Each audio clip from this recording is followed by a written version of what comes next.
Това, което Explorer поставя като проблем, is something very real и до сега не съм имала ученик, който да не го е назовавал директно. В реален разговор ние нямаме никакво време да мислим кое в какво време. Така е. Този подход доказано не работи. Има и някои трикове, разбира се. One of them, на който учим нашите ученици, е, че половината от въпроса е в отговора. В каквото време ни питат, в същото време отговаряме. Никой не го признава, въпреки че всички го изпитват на определен език.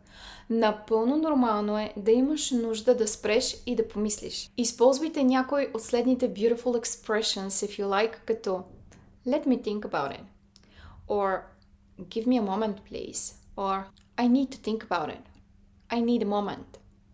Ето и няколко примера със също примерен начин, по който да подходите. Question. How was your trip?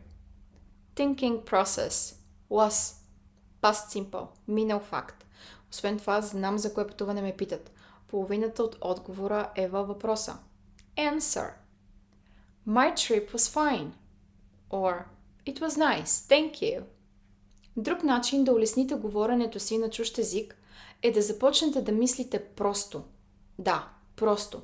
Подлог, глагол, допълнение. Subject, verb, object. I, подлог, want to go to, глагол. Switzerland, допълнение за място. Thank you for watching. Ако все още не сте се абонирали, hit the like and subscribe buttons. It helps the channel grow and get to more people.